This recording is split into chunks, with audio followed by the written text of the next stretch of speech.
पहलगाममध्ये दहशतवादी हल्ला झाला आणि त्यानंतर पर्यटकांमध्ये भीतीचं वातावरण होतं। अनेक पर्यटकांनी आपापले बुकिंग रद्द केलं आणि या ठिकाणी न येणं पसंत केलं।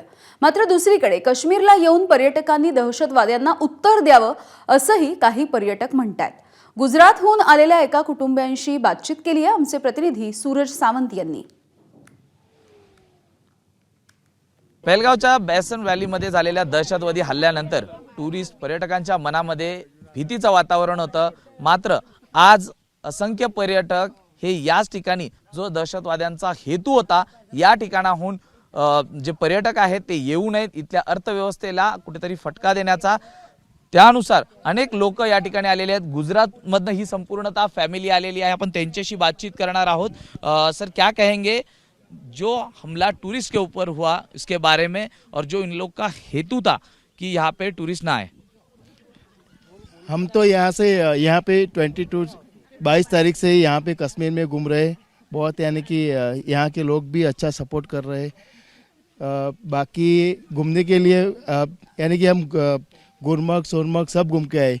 ये जो उनका इरादा था टूरिज़्म ख़त्म करने का, वो सब यानी कि टूरिज़्म ख़त्म ना हो, इसीलिए टूरिज़्म ख़त्म करने के लिए जो उनका इरादा था, तो बाकी सब लोग इधर घूमने के लिए आए तो टूरिज़्म यहाँ का ख़त्म ना हो। नहीं, इधर आना चाहिए और उसका वो बहुत सपोर्ट है सब लोग का। इधर जो कश्मीर लोग वाले हैं वो बहुत सपोर्ट करते हैं, पर ऐसा नहीं होना चाहिए। बहुत दुख हुआ हमको। जिसका घर में होता है उनको मालूम पड़ता है कैसा हो गया। नहीं, ऐसा नहीं होना चाहिए। वो जो भी इंसिडेंट हुआ वो बहुत ही बेहद खराब था, दुखद था। वो ऐसा होना नहीं चाहिए। जो ऐसे असामाजिक तत्व है वो लोग माहौल ख़राब करना चाहते हैं, मगर मेरा कहना है सब लोग इधर घूमने आओ। बहुत सेफ्टी अच्छी है, सिक्योरिटी अच्छी है।